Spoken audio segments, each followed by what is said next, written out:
Saat dunia mengira Iran sedang dipukul mundur dari segala arah, justru muncul fakta yang membuat perang ini terasa jauh lebih berbahaya. Di tengah serangan udara, tekanan ekonomi, dan operasi sabotase terhadap infrastruktur vitalnya, pendapatan minyak harian Iran malah dilaporkan berlipat ganda. Ini artinya, setiap ledakan yang dimaksudkan untuk melemahkan, Teheran bisa jadi malah sedang mengisi kasnya lebih penuh dari sebelumnya. Jika ini benar, maka yang sedang kita saksikan bukan hanya perang militer, melainkan kegagalan besar strategi tekanan maksimum. Lalu bagaimana mungkin negara yang diserang justru mampu mengubah krisis menjadi mesin, uang dan ketahanan?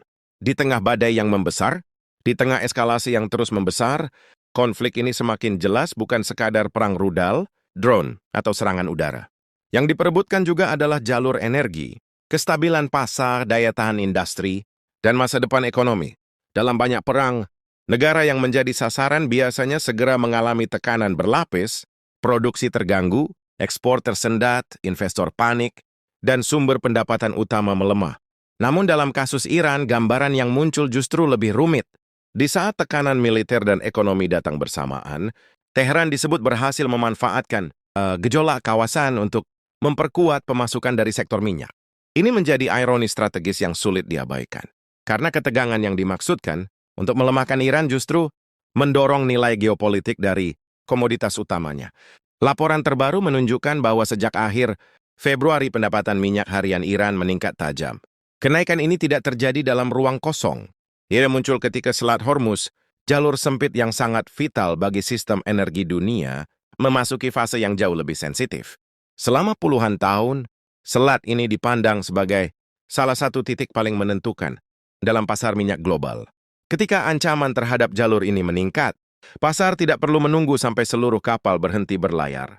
Cukup dengan munculnya rasa takut bahwa pengiriman dapat terganggu, harga langsung bergerak naik, premi risiko meningkat, negara yang masih mampu mengekspor dalam situasi seperti itu otomatis memperoleh keuntungan lebih besar. Iran tampaknya membaca logika ini dengan sangat baik. Mereka tidak hanya bertahan dari tekanan, tetapi juga memanfaatkan kegelisahan pasar yang lahir dari konflik itu sendiri. Ekspor minyak Iran dilaporkan berada di kisaran 2,4 hingga 2,8 juta barel per hari, dengan porsi terbesar berasal dari minyak mentah dan sisanya dari kondensat. Angka ini penting karena menunjukkan bahwa upaya untuk mempersempit ruang gerak ekonomi, Iran belum mampu mematikan mesin ekspornya. Selama masih ada pembeli, selama jalur distribusi masih dapat dipertahankan, dan selama pasar dunia tetap membutuhkan tambahan pasokan di tengah ketidakpastian, Iran masih memiliki ruang bernapas. Ya, dalam kondisi normal, sanksi biasanya memaksa minyak Iran dijual dengan diskon besar. Namun dalam suasana krisis seperti sekarang, minyak Iran justru disebut bergerak mendekati harga patokan internasional. Bahkan memberikan nilai yang jauh lebih menguntungkan dibanding beberapa periode sebelumnya. Dengan kata lain, tekanan yang semestinya mencekik justru ikut meningkatkan harga jual komoditas utama. Iran. Peran Cina di sini sangat besar. Lebih dari 90% ekspor Iran disebut mengalir ke sana, terutama melalui jaringan pembeli. Dan kilang independen yang selama ini dikenal, lebih lentur dalam menghadapi risiko politik. Selama Cina tetap bersedia menyerap pasokan, strategi isolasi ekonomi terhadap Iran akan selalu menghadapi hambatan. Dalam geopolitik modern, sanksi hanya benar-benar efektif jika target kehilangan pasar utama. Tetapi jika sebuah negara masih memiliki pembeli raksasa yang siap menampung energi dalam volume besar, maka tekanan maksimum berubah menjadi tekanan yang bocor. Iran tidak perlu menguasai seluruh pasar global. Mereka hanya perlu memastikan satu jalur utama tetap hidup, lalu membiarkan ketegangan kawasan menaikkan nilai strategis setiap pengiriman yang berhasil mereka jual. Di titik inilah perang mulai memperlihatkan dimensi ekonominya secara lebih terang. Karena itu peringatan Ketua Parlemen Iran, Mohammad Baker Kalibaf, soal berita prapasar yang menyesatkan menjadi sangat relevan. Ia menuduh bahwa apa yang disebut sebagai kabar atau kebenaran sebelum pasar dibuka seringkali hanyalah jebakan untuk mendorong aksi ambil untung. Pernyataan ini mengisyaratkan bahwa Iran melihat arus informasi sebagai senjata yang sama pentingnya dengan kekuatan militer. Dalam beberapa hari terakhir, pasar disebut sempat bereaksi terhadap klaim mengenai perundingan produktif antara Washington dan Tehran. Harga saham naik, harga minyak sempat mereda, lalu narasi itu dibantah oleh Iran. Pola seperti ini menunjukkan bahwa konflik modern juga berlangsung di wilayah persepsi.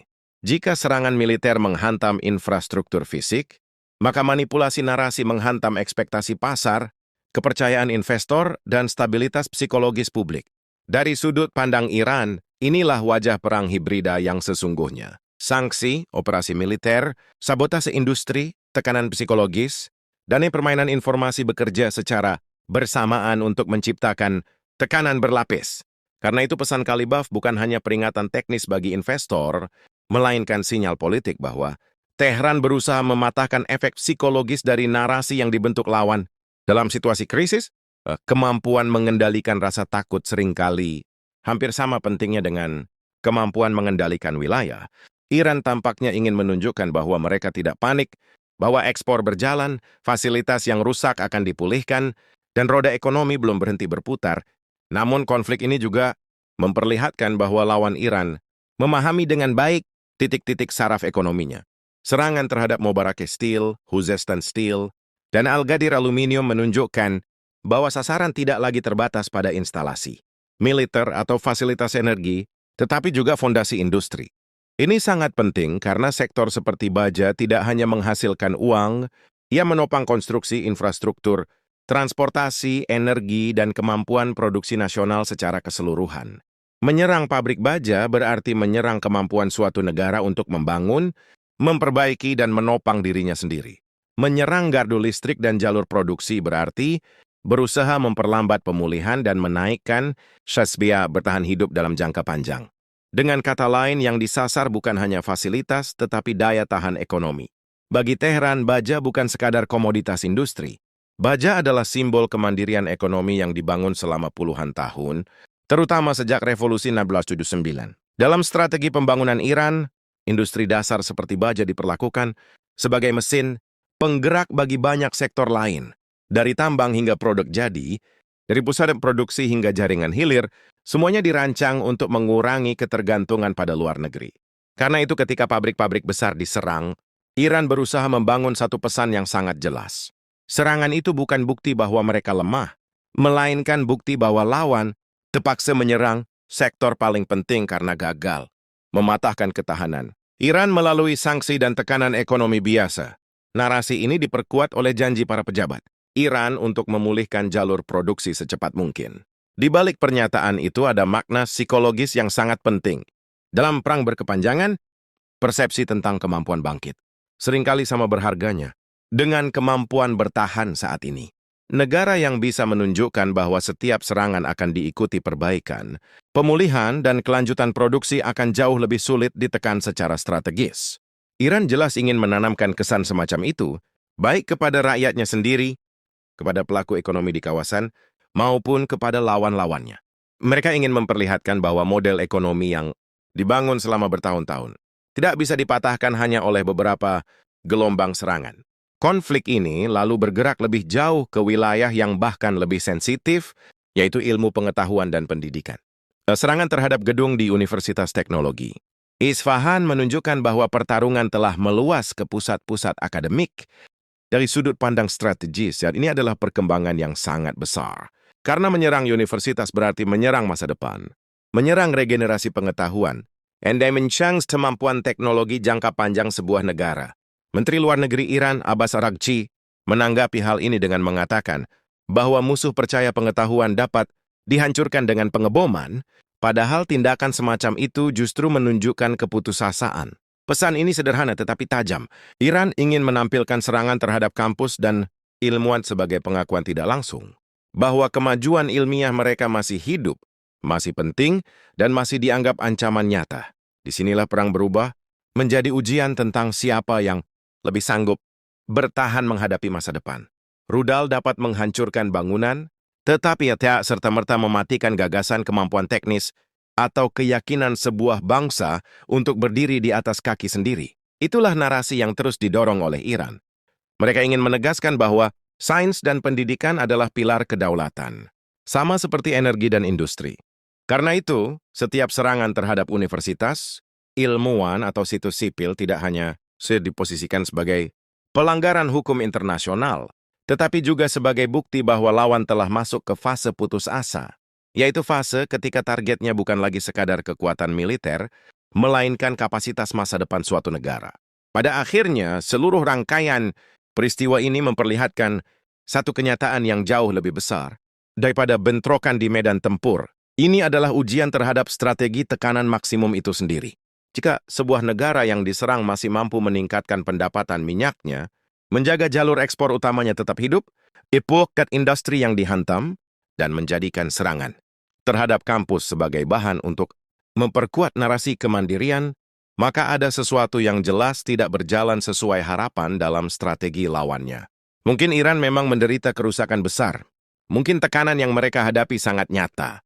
Namun yang juga nyata adalah kemampuan mereka untuk mengubah tekanan itu menjadi modal politik, ekonomi, dan psikologis. Karena itu, pertanyaan terbesar dalam konflik ini bukan lagi siapa yang mampu menyerang lebih keras, melainkan siapa yang lebih mampu mengubah krisis menjadi daya tahan. Ya, Iran sedang berusaha membuktikan bahwa perang modern tidak dimenangkan hanya dengan menghancurkan target, tetapi dengan memastikan bahwa musuh tidak pernah berhasil memutus arus uang, arus produksi, dan keyakinan nasional. Jika pendapatan energi tetap mengalir, jika industri tetap hidup, dan jika generasi mudanya justru semakin yakin bahwa ilmu pengetahuan really backseat dari pelawatan, maka agresi yang dimaksudkan untuk melumpuhkan justru dapat berubah menjadi panggung bagi lahirnya ketahanan yang lebih keras. Dan jika itu benar, maka konflik ini bukan hanya mengubah Timur Tengah, tetapi juga mengubah cara dunia memahami hubungan antara perang, energi, ekonomi, dan kemampuan sebuah negara untuk bertahan saat seharusnya ia jatuh. अस्सलामुअलैकुम दोस्तों, जो है कि आपको हमारी वीडियो अच्छी लगी हो तो जो है कि हमारी वीडियो को लाइक कर दें और हमारे चैनल को भी लाजमी से सब्सक्राइब कर दें। और दोस्तों जो है कि आपको ऐसी वीडियो चाहिए तो हमारे चैनल को सब्सक्राइब कर दें और जो है कि बेल के आइकन को प्रेस करके ऑल पे सिलेक्ट कर लें ताकि ऐसे मज़ीद वीडियोस आपके पास पहुंचते रहें। तो चलिए दोस्तों जो है कि मिलते हैं अगली वीडियो में। तो आपने हमारे चैनल को लाजमी से सब्सक्राइब कर देना है और हमारी वीडियो को भी लाइक कर देना है। तो अल्लाह हाफिज़ दोस्तों, अगली वीडियो में मिलते हैं।